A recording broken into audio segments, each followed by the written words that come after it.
Wooden, Petoskey, St. Miigwech. I was told I can't ask any more questions, but this question is coming from the youth, and I told the youth, as I do work with the youth in the school on a weekly basis, and I said I would be your voice. We want to know, the kids want to know, and I will direct it to maybe Mr. Naganash. Are you going to help us get a place for our youth? We need either a youth center, a rec center. We need something for these kids to come to, because right now we have very little. Yeah, that's an important thing to have a center for our youth, and I've been a big supporter of that, and I do attend a lot of youth functions where there's just not enough room. But in order to do that, I think we need to create some different funding. I think we need to lower our cost of our bills that we currently have by going to some alternative energies. And I do support, having a building for the youth. But in order to do that, I think we need to create some more funding. I have a comment, please. Before rebuttals, I would like to make a comment on Mrs. Wooden's statement about being told she could not ask any more questions. The rules state that you're allowed one question, but if people are not asking questions, you're allowed to ask more. And I told her that I had to go to people that had not asked questions before she was not told she could not ask questions. Be law. I just want to speak to the youth center. I think that would be a good question. I understand. You can't hear me? Oh. Okay, can you hear it now? I'll just put it right in my mouth. That's what I should have done in the first place. Anyway, ask the question of the executive, because I understand there is some grant writing in progress or has been done, speaking to that question, Angie. So that'll be a good question for them. Thank you. Okay, rebuttal. Mr. Quagma? Years ago, just before we were opening up the Victory's property, we had a motto that showed the 80, 90 acres here with a master plan for health clinic, youth center, and a few years ago I asked what happened with that, and they couldn't even find it. So we need to get back on track and follow our original plan. Thank you, Janan. One of my One of my ideas is for the youth to have a survival camp. That's like everything from building a lodge if like things like the electricity were to go out. And one of the things that I would encourage citizens to do is to step up to the plate and to engage and to, like I said, culturally it doesn't, everything can't be based on economics. There's things that tribal citizens can do to try to come and be mentors or things like that to try to come and to help the youth. Ms. Reeves? In addition to what Bea was saying regarding the youth center, there has been some discussion, and the executive has dug out the plans and dusted them off of the intent of the buildings that were going to go around Odawa Circle. And there is, the grant writers are currently looking into funding. However, they will be a 25% match required, and I would support appropriating that money so that we could build a youth center here at Odawa Circle. Thank you. Any more questions, folks? Oh, Mr. Harrington. We're limiting the rebuttal to one. Jimmy Gwetch, I think before you have an action, you have to have a vision. And my vision for the youth has always been that we keep them busy 24 hours a day, from the time they get up in the morning until the time they go to bed. And I think we do need a building, but I think in the end, I think we're going to need three. We're going to need a building for our group up by Cross Village. We're going to need one here, and we'll need one over towards the Charlevoix side of Petoskey, so that we can have those things that keep kids busy all the way up to the age of 24, 25. You know, it's not something that we can do just when they're little or just when they're in high school. I think it's something that we have to do that involves our children in our tribe all the time. Thank you, Mr. Harrington. I just Tamara? wanted to say hello.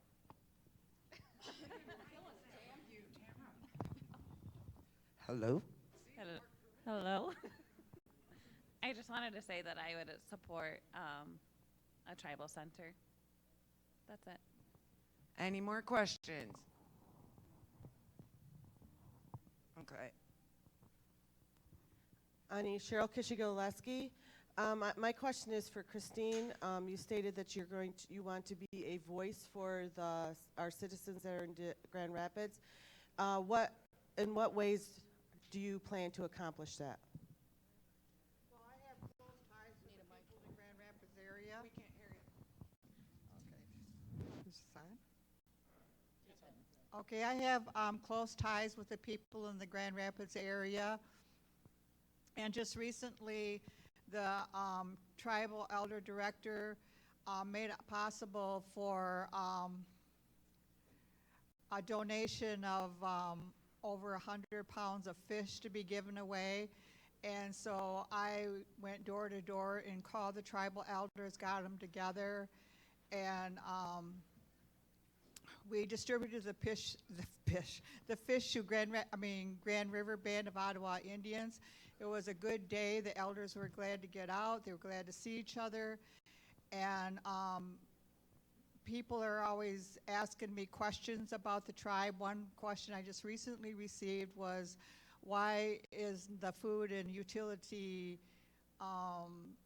allowance not raised, because of the cost of living is going up at all times? And so these questions I want to be presented to me. I can bring them up here. I can find out the answers to them, and I can be like a liaison to the tribal elders in Grand Rapids and our tribe. Good enough? Mr. Harrington?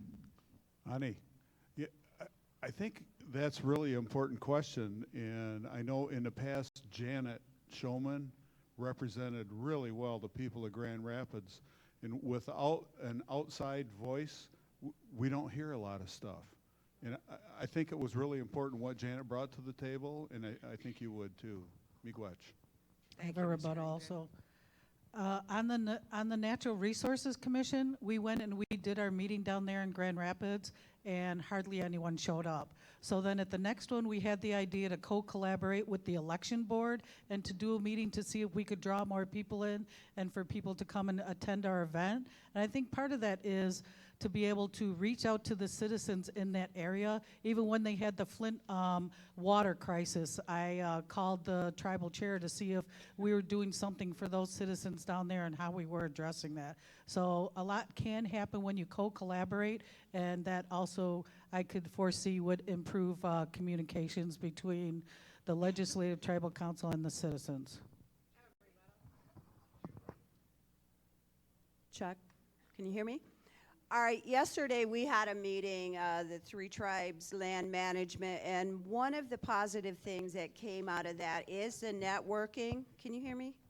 Is the networking that occurred. And one of the things in talking to the different tribal councils from other tribes was how could we, when Mr. Kawagama talked about solidarity and you know, tribes working together, and that was one of the things that was discussed, is that the tribes in Michigan, you know, just as starters, need to come together and figure out ways that we can help, say, the organization that Chris did, the 501 in Grand Rapids, and we have tribal citizens everywhere throughout Michigan working with those different communities and each tribe making a donation. We donate to United Way, other causes. Let's donate into our own people and those places that are providing the services for our tribal citizens. Thank you. Shauna Womagwas?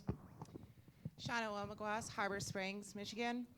I would like to say that I do have an idea to address what tribal members can do in Grand Rapids. I believe that we can live stream, just like today, all of our tribal council meetings. So then that way our folks are informed and they do know what's going on. And we can take questions and address those during tribal council. It is very costly for those of you that traveled here with your gas money to come just ask during public comment for 3 hours. We need to open that up.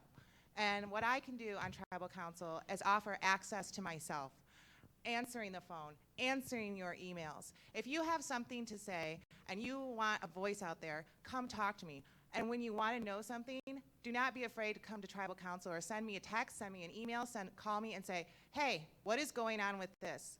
I need to know, because really what our folks need to know is you need to know from all of us what is going on, because we are responsible to voice our opinions for you as the people. Miigwech. Rebuttal. Thank you, Mr. Quagma. Okay, one of the things as a tribal council member and as council, let's take it a step further. Let's take the tribal council meetings on the road. Let's have a council meeting in Grand Rapids, Detroit, Escanaba. Let's take it to the people. Thank you. Any other rebuttals? Marcy?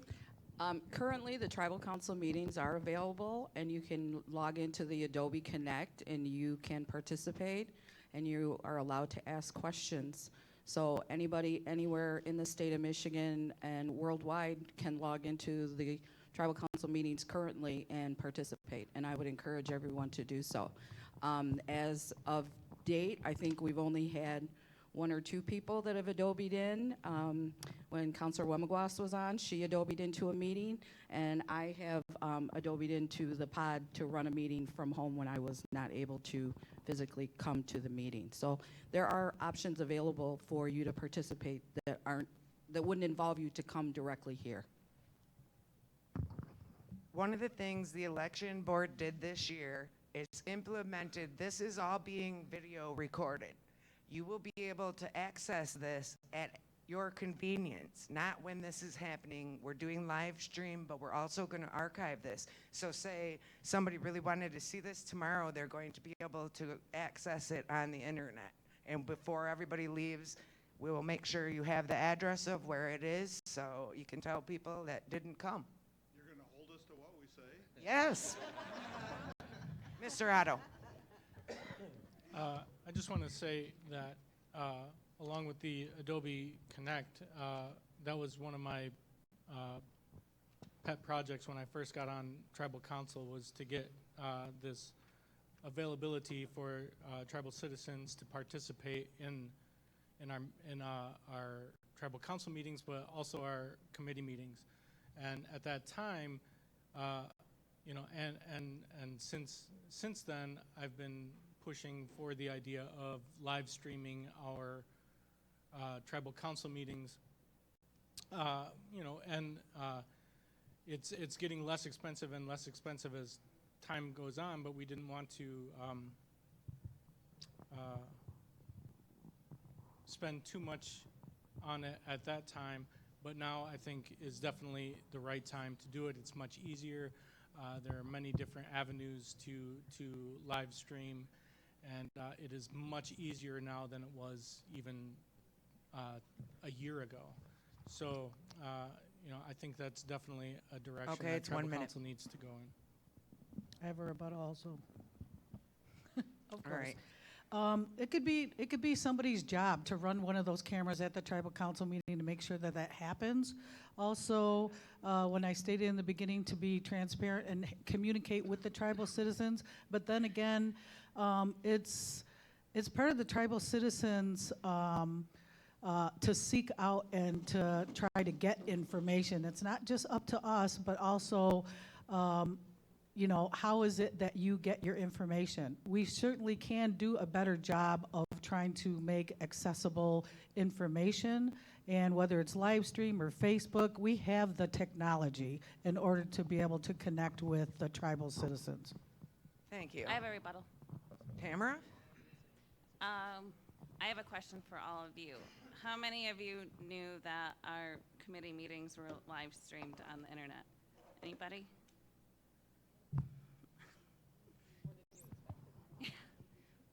How many utilize it? And I do have to say that only committee meetings are actually available with a video recorder. Tribal council meetings are not. I know because I'm the legislative assistant, but if that's what you want, then that's what we should do. We should live stream or, you know, bridge the gap for, and we should. I mean, keeping up with the times, it's important. That's all. Thank you. All right, I have a question here.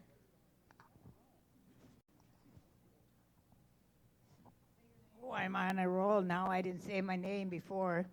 Arlene Naknash, in case you don't know who I am. This question is for Chris Shulman. Would you please speak to the plan that we are trying to organize for the next trip to Grand Rapids and who we are trying to involve and what you're doing to make that even more successful than the last trip?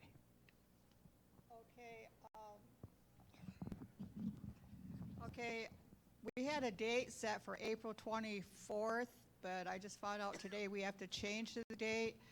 But the elders director contacted me recently to have another event in Grand Rapids, and it's going to be a maple syrup teaching. And how we are put this together is I will be contacting our tribal members again in our area. And I went to the Native American Education Program, and along with them, we're going to put on a dinner for the elders. We're going to have the teaching. We're going to involve the Native children in that program, and they'll be there for the teaching, and they'll also serve the elders their meal that evening. So that's going to be on April 24th, so if you know any elders in the Grand Rapids area, they're welcome. But now that I have the mic, there have been events in Grand Rapids, and I've been to not all of them, but one or two. And there was one time that Tammy put on something at a motel, and then Fred and Deb were down. And some of these events, sometimes the only people that would show up would be like Carol and I. And one thing I found working in the community is to have face-to-face communication with people, calling them on the phone, going to their house, and that's how the fish giveaway got to be so successful. And then the elders that couldn't make it, we went out and delivered their fish to them. But anytime I've had any kind of event in Grand Rapids is calling them, going to their house and get them, being able to interact with them. And because, I get mail, a lot of times I don't open it, and at one point in time, I became notarized so I could go out and register people to vote because they weren't doing it on their own. And even during election times, I'd go out and, I push people to vote. Maybe, even like now, I'm running. I'm not asking them to vote for me. I'm just asking them to vote. And there's so many people, when you go to their house, they can't even find their ballot. So, you kind of like, jar them to, oh yeah, I have to vote, and so they do. So it's a lot of one-on-one with people to get them involved to do things, and that's what I'm about. I'm always in my community, I'm always doing things, and, I just want to keep our tribe connected with our members in Grand Rapids. I mean, it's not that I don't support everybody here too, but, we have a big population in Grand Rapids of tribal elders, and they need to feel like they're part of this. So, and that's what I want to do, so. Okay, question from Mr. Stitch. Andrew Stitch from Levering. What do you think about tribal council members who are been incarcerated in jails? Anyone? Whoever wants to speak on it, he said. I think currently right now, the only stipulation if it's a felony. So I don't know, we have to go back and change laws or rewrite it. Personally, I guess it depends on the offense or charge that they're dealing with or facing. Mrs. Law?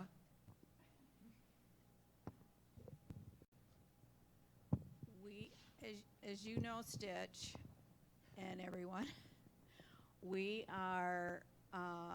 work under the Constitution, and so we stand by the law and the rule of the Constitution, which says, in order to serve on council, you cannot have a felon that is younger than 7 years. Anything over, if it's 7 years and past, then, and you're 18, and you're 1/4 Nishnab, Odawa, you can run for council.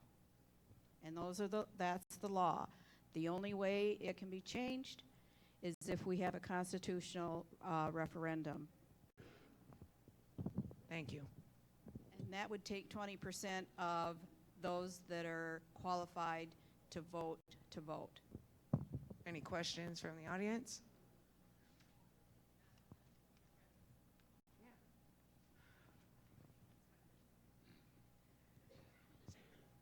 Melissa Showman, Grand Rapids, Michigan. With our bet already made and it apparent that because we had a lawsuit against other tribes for trying to open an off-reservation casino, would you be in support of diversifying our current investment with the casino that we have by including possibly online sports books, online gambling, especially with our casino compact negotiation coming up for renegotiation? Because our gaming revenues now, as everybody here knows, have been stagnant, as B stated, for I don't know how many years. So what are we going to do, or what is the tribal council going to do to make sure this investment, all this money that we spent at the casino as a tribe, is going to be successful? Fred. Miigwech, you must be in favor of gambling. So, yeah. Lucky Luciano said all you got to do to make money in a casino is open the door. And that's still true to a certain extent. People laughed at me when I brought up internet gaming. And I believe that if you're in the gambling business and you don't plan on involving the internet, you're DOA. All your competition is going to do it. I don't know. They may have plans to do that already. The general manager should have plans to do that. You know, if all of a sudden it becomes legal in Michigan and we're not ready to do it, then we'll be the only people that won't be doing it. So I think it's important to do that. And you know, maybe we should look at a casino in Grand Rapids if it doesn't step on anybody else's toes. But gambling as an institution has been saturated unless you look at other avenues. And diversification within gaming is just as important as diversification outside of gaming. So I would support internet gaming. Miigwech. Rebuttal. As far as all of this internet activity, maybe what we as a tribe need to look at as far as diversification, let's look at broadbanding Emmett County so that every tribal citizen has access to the internet, and every business and other citizen of Emmett County would pay us for the service of having broadband. That's Thank one you. way we can generate money. Mr. Otto? I want to speak on what Fred was speaking on. After he left, apparently, I took the mantle on that one. I think that we do need, since I've gotten on tribal council, I've pushed for our gaming regulatory department to create online gambling regulations and so that we are prepared, like Fred said, so we are prepared when online gaming becomes legal, so that we can move forward quickly and not need to catch up in that market. Thank you, Mr. Otto. A minute okay, is up. Thank you. I have a rebuttal. Tamara? For our casino, I believe that we need better marketing and better promotions. Thank you, Tamara. We have a question here. Angie Wooden, Petoskey. I work as a prevention officer, or not officer, but a position in there, and I work with kids, and I have to set standards for myself. If they see me out there drinking, smoking marijuana, everything that I'm trying to help our community not do, then I got to be that role model. I have to. So my question to you folks, what kind of role model are you not only wanting to set for our children, but for us, all of us sitting here in the audience? Can I start? Let's start with, okay, Fred. Fred Harrington. Foot in mouth. So I don't smoke, drink, or do drugs, and I think as a role model, it's important to act rather than talk. And I think if your actions don't speak louder than your words, then you're not much of a role model. And I hope that people think I am a role model. Can I have a rebuttal? Any rebuttals? Tamara? I also don't smoke, drink, or do drugs either. And I believe that that we have to break that cycle. And that's another reason why I decided to run for tribal council, is to be an advocate for those for not drinking and doing drugs. Thank you, Tamara. B? Well, I too don't smoke, don't drink. I don't do any of those things, never done drugs, and I raised my family in that same fashion, and I live that way today. And I think it also, by not doing those things, you're projecting respect for yourself and for others. And so if we bring our children up in the way they should go, they will not depart therefrom. And so how can they do that unless we're an example to them? So that's why I've raised my family. That's why I try to project myself, and always in a good way, and be mindful of the Creator and for all that He's given us. And for that, I'm forever grateful. Thank you. Mrs. Wumgwas? As a mother of 3, I understand that the youth today have many challenges. It's just not inside of this room or inside of our tribe where there are challenges for kids. And it's outside of there, it's in college, it's in schools, it's in the public. So of course our children are going to make different choices. And what our responsibility as providing as a role model is to bring them back and to say, hey, it's okay, and to support the morals and the values of our tribe so they have a sense of identity. Now, it's, these kids are starving for these kinds of things. So we can put our traditional values, installing them, and then they can employ themselves and teach their children what is important: our ceremonies, our education, our values, our laws. And this is how we can help our youth. Miigwech. Thank you. Can I have another rebuttal? I can only do one rebuttal per candidate. Anyone else? Mr. Otto.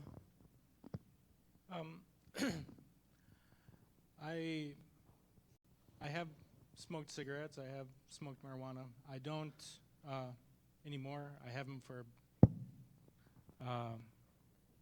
more than 10 years. I don't drink. I may have a drink maybe once or twice a year. But I think it's important for us as tribal counselors to set an example. But it's also important for us to not make it a shameful thing. We don't want to shame our tribal members. We don't want to make them feel inferior. But we do need to encourage and lift up our tribal citizens to help them when they need it, and to lift them up and make them feel worthy of that healing if they need it. Thank you, Mr. Otto. I have a question here. Hi, Stella Kay. I have a question. I'm not sure which one I want to ask this of. As tribal council, as a tribal council member, we are looking to you to make tough decisions, okay? So I guess I'm wondering what your thought process would be if you found a board wasn't operating or weren't successful operating as a board, what would your thought process be? Would you consider removing members of the board, or how would you try to fix that? So let's ask John Quagma. Okay, recent experience, we had a new commission start up, the Elders Commission, and they were given guidelines on what they could or couldn't do. And to a degree, I accept that, but the boards need the freedom to look at how to best service what they're going to be servicing. Housing, how to best assure additional housing gets built. Elders, how to assure additional care is continued. The youth board, how to assure that we advance them as persons and citizens. So to monitor all of these boards and commissions, yes, to make sure they're on the path of where they should be going and what the goals are. Anybody want to rebut? I would like a rebuttal. Tamara? I would have to say that council should take partial responsibility for a failing board because they need to be there to guide them. Thank you, Tamara. Mr. Otto? I think it something that needs to be done with the executive boards, with anything that council oversees, is to set clear goals for them and point them in a direction. If these committees or commissions or boards are failing, it's most likely from lack of direction, and we need to continue to build plans and ideas and continue dreaming so that we can move them in a direction. If they don't have any direction, they're not going to do anything, and and we can't move forward. It's all about planning and making sure that we can continue to move forward. Thank you, Mr. I have a Otto. rebuttal. Janann Cornstalk. On any board or commission or anything, we're dealing with people, so we need to keep that in mind. My idea would be to engage, encourage, to reassess that board, not necessarily to dissolve it. And like Mr. Otto was talking about, if they have clear expectations and a mission statement, then that is going to be the guiding force, just like our tribal council and our constitution is how it is that we provide services to the citizens. And maybe they need further training. I mean, tribal citizens aren't always familiar with the processes of what it is that they do on a commission or a board. Mr. Harrington is up next. Miigwech. I think it's a really difficult question, but one of the first things we always want to do is get rid of somebody. And I think that rather than doing that, what we need to do is assess the board and the members and find out what they want to do, what they can do, and rather than do an old SWOT, I believe in the model of figuring out what people do best and having them do more of it. Kind of a blue ocean attack on the commissions and boards, not attack on them, but for them, so that we help them, like Aaron said, with goals and guidelines that will help them do better what they do best. Bela. Well, the executive branch, according to the Constitution, nominates those folks that sit on commission, committees, and boards. The tribal council's duty, of course, is to write the statute for those and to approve their regulations. They themselves, commission, committee, and board, do their policies and procedures. Those are internal. And so the executive does have the oversight over the commission, committees, and boards. There are minutes that they put out, and I know as a council person, I monitor those. And so that also helps me to decide and figure out what they're doing. Are they doing what their purpose is, and that type of thing. So in order for us to make any changes, we'd have, on the legislative side, we'd have to do it through legislation. Miigwech. Thank you. Comment, rebuttal? Julie? Julie Shananoquit. Because I was here in 1993 when we only had 3 staff people, you have to realize that when a lot of these committees and commissions were formed, it was because we needed that assistance, we needed that guidance, we needed that expertise. Now that we have expanded to the point that we're at now, there, in some situations, isn't a need to have that commission giving that department direction because we do have enough staff. So, you know, one of the things I do want to see, because we're always out there trying to recruit citizens to participate, is look, where is there a need and how can we use your expertise in maybe another area on another board? I'm not sure if that's the direction you were going, Stella.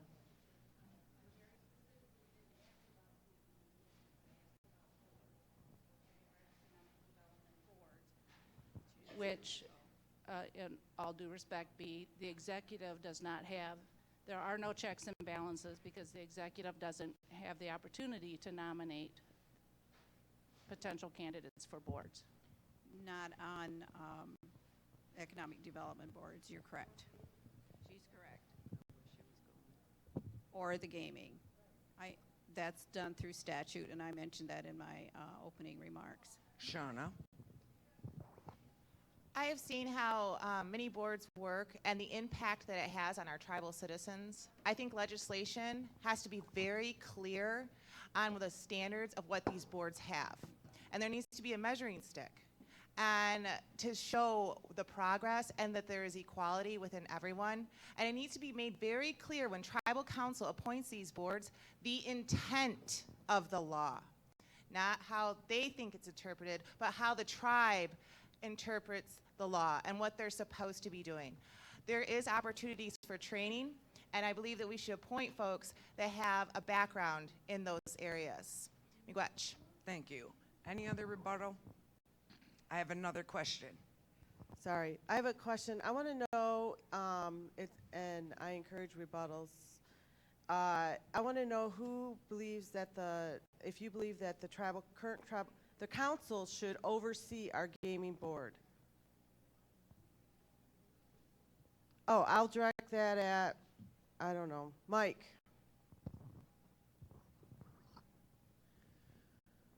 So that's a hot topic, huh?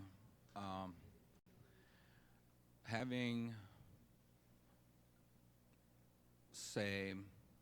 the gaming board report to us was something that was put into place because there was a previous board that was switched back and forth between the two, executive and legislative. And I think that yeah, we should have some kind of oversight to make sure that the money coming in is legitimately coming in, and not that our biggest asset is being taken care of, and creating that board instead of just having council have oversight over that is what we need. I believe so. Rebuttal from Shauna? Absolutely. We are elected as tribal council to oversee and be your voice for what you want to see done. And so it's not just tribal council's money, it's your money. It's what you want to see done. So of course there needs to be some transparency. Of course, as tribal members come to tribal council members to help decide what they think that needs to go over.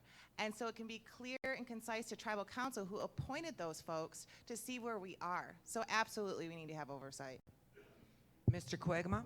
Okay, as far as tribal council having a review of the gaming board, to a degree, yes. We need to know what's happening with our enterprise. What I do not agree with tribal council and what has occurred in the past is going into a closed session. That enterprise belongs to every single one of you, every single citizen. We are all co-owners. We should know what's happening with it. We should know the revenue that's being generated and where it's going. So as far as tribal council having the control to where we have closed sessions, no. All of that access should be to every single citizen that wants to know.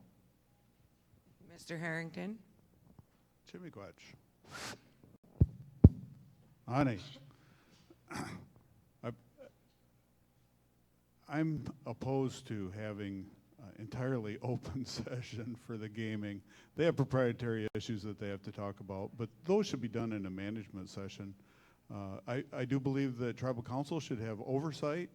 I believe that the executive should be involved in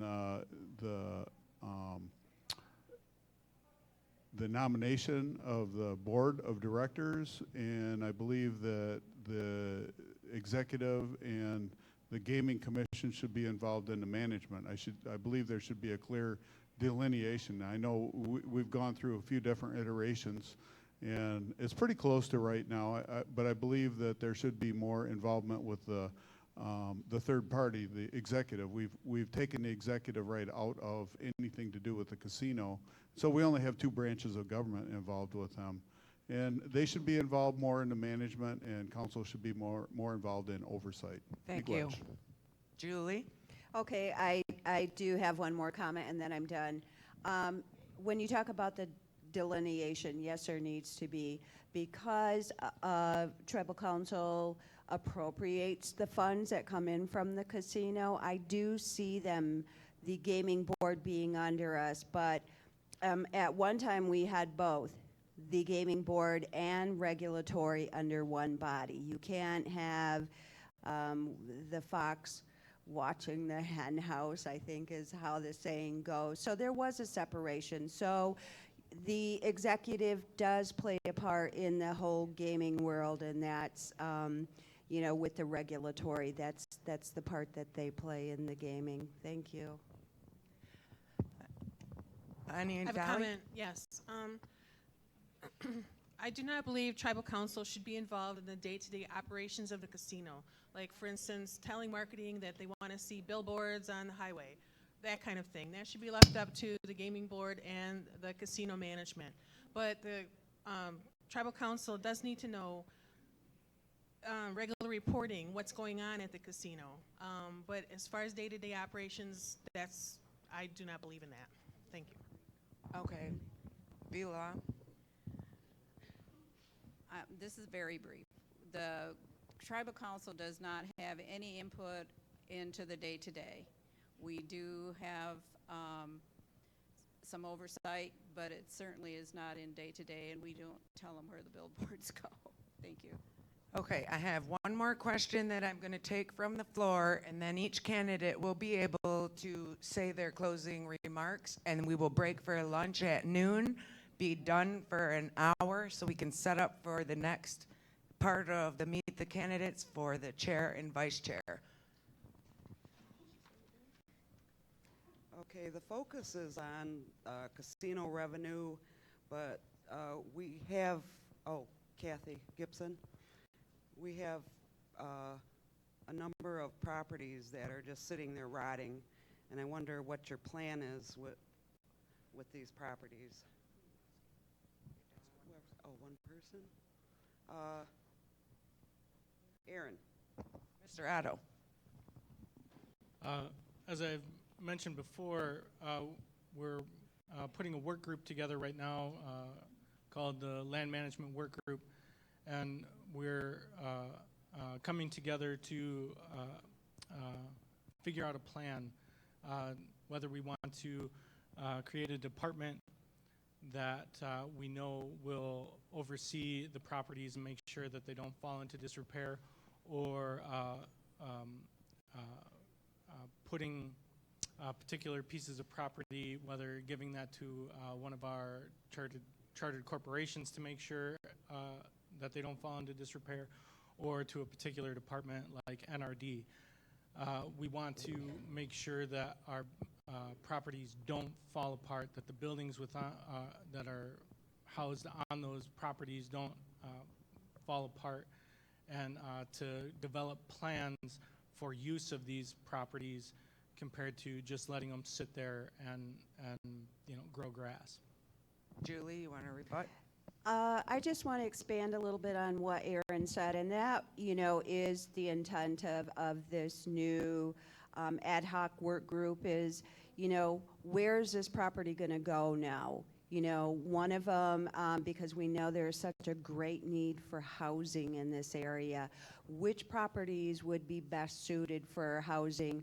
Which grants require that we have this land in a specific area in order to be eligible for funding. So there's so much that is going into this now where, we bought and we said this will be for housing, and that was the extent. Okay, we did this, now how do we do this? And that's where, we both legislative and executive kind of fell down a little bit. We know there's a need, but we didn't follow through, or we didn't have the money, or we're in the process of seeking funding for it. So we do want to move ahead with a whole lot of steam here now that it comes to the housing, taking care of those properties, looking at quite possibly is there economic diversity that can be done with some of the properties that we do have. So that's the movement of Tribal Council now. Thank you. Okay, we are going to go into the closing remarks now. Everybody will have a minute. Tell us why we should vote for you. Start with B. Law.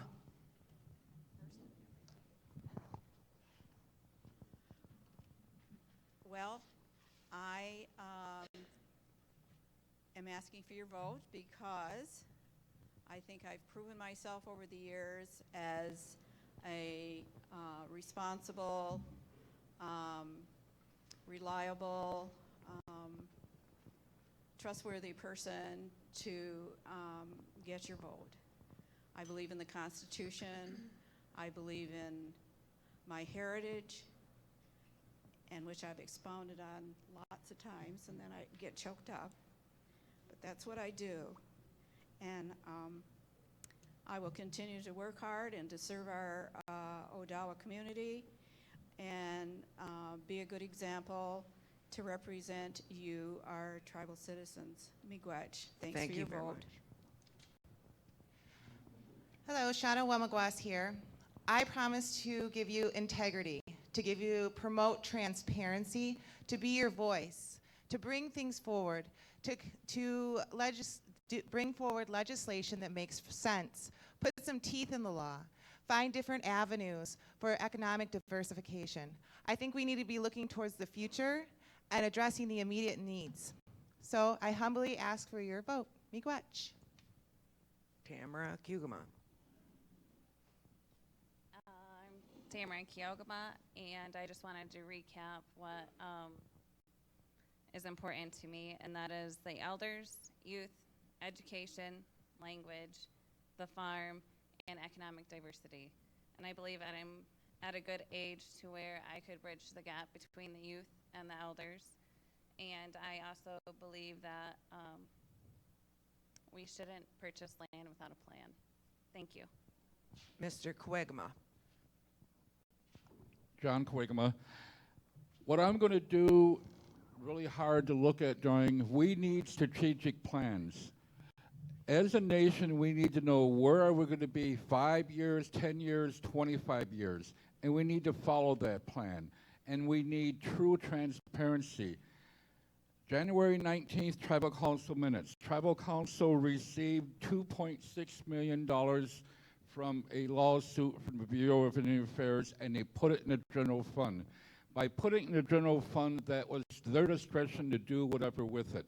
Let's take $1 million, build additional housing for elders. Let's take the other $1 million, and let's build that youth center for the youth. Thank you. Mr. Harrington. Ani, Chimigwech. In the past, I never sponsored a bill that I didn't write, and I sponsored a lot of them. I believe as a tribal counselor, it's our job to legislate. And if I'm elected, I will fight for what I believe in the form of legislation. and I will always act in a manner of my votes will always be determined by whether or not it is for our people or to our people. I vote against things that happen to them, and I vote for things that happen for them. Chimigwech. Marcy. Hi, I'm Marcy Reyes, and I would like your continued support in the upcoming election. If reelected to serve, I would continue to serve you in a respectful way, putting all membership's needs first and foremost. I don't vote based on my personal experiences. I really do take into consideration the impact that it has on everybody as a whole. I will continue to pursue avenues for economic diversity. I will continue to pursue options for affordable housing. I will continue to support the elders and the youth and our culture and our language. And I will represent you in a respectful way. Miigwech. Thank you. Mike? Ani, I want your vote so that we can, writing laws is tricky, and there's a lot of things that when we follow state and federal guidelines that are put in there that I don't agree with, and I know a lot of people don't, and I'm not trying to make money off the jails or putting people through unnecessary processes. And, in order to have all the stuff that people have been talking about, we're going to need money, and lowering our bills, our cost of electricity, and going to alternative energies and lowering our impact on the earth is important to me. And also taking care of our youth and our elders, and to do that, supporting economic development and diversity is a big issue. So thank you. Thank you, Mike. Chris Showman. Chris Showman, and I would appreciate the support and a vote for me. I promise, I can't make any promises other than I will follow the Constitution, and I support all tribal members. I've worked with elders in our community. I formed basketball teams in my community. I support the working class. I'm always out there trying to hook up employment for the natives in our community. And so I promise if I win, I will follow the Constitution with personal integrity and moral courage. Okay, I'll try and do this real quick. I keep a list of the things that I want to do and continue to do on tribal council and work on. So I'll try and go through these real quick so you know what I'm thinking. We need a new handbook, interview processes for boards and charters, review laws to make to be proactive, to make sure that the laws work when the reservation gets recognized, review laws for conflict with other laws, set up a planning session to develop a plan to move the tribe forward after the next election, to develop a list of land the tribe would like to buy and a plan to do that. Create a list of businesses that the tribe would like to buy or start and why we should buy them and a plan to do so. Create a plan for funding increase in tribal housing. Figure out a way to purchase a power backup for the government buildings so we don't have to shut down so often. Thank you, Mr. Otto. And many more. Julie. I will make a promise, the same promise that I've made since I first ran for office, and that's to do well and to do right, to do the best that I can. I do vote on personal experience because I've worked in Indian country since the age of 16. I know a lot of things that have happened in my lifetime, and those are the kinds of laws that I want to write and change so that our citizens will have an easier time. And, again, I started out this morning thanking you for your support, initial support, and I ask for your continued support in this election. Thank you. Ms. Dolly. Miigwech.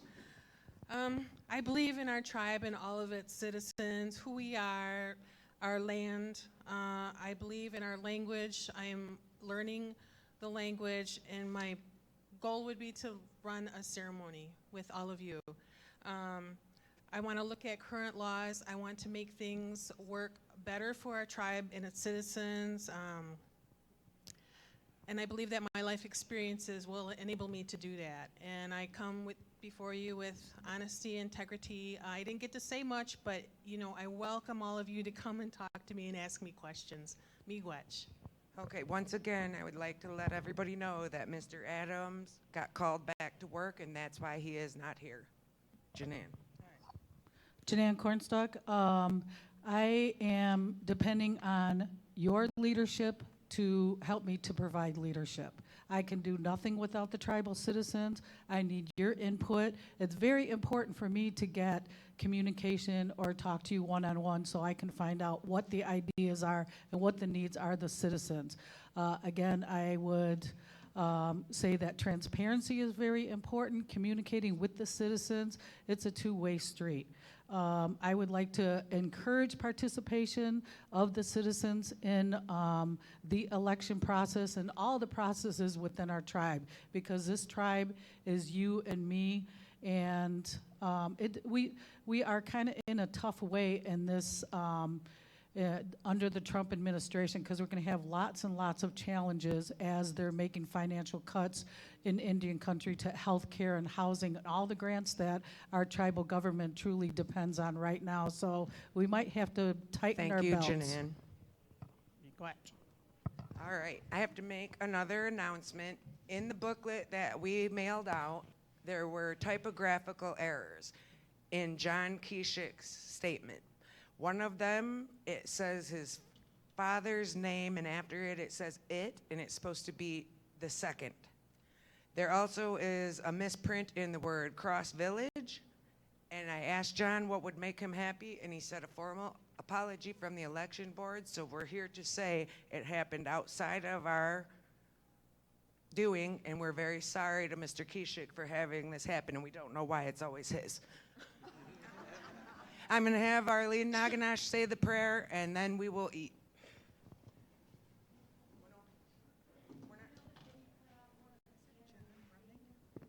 That candidate statement, when we sent out this booklet, it comes to us, and the way that it comes to us is the exact way we send it to the printer. And so there was no more than what was in that candidate statement. It's not cut off. That's what he submitted. All right, Arlene will say the prayer for us.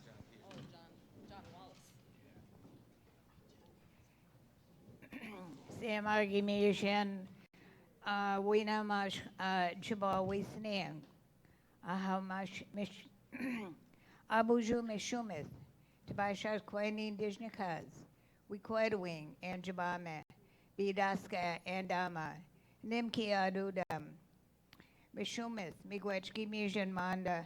Majum. Nadamushan Wawanago Wiwas, Wawanago Nima saying Manda Anushanabe Mikan. Nadamushan Wawanago Fistun Manda Gigadun Nongo. Nadamushan Wawanago Gishketun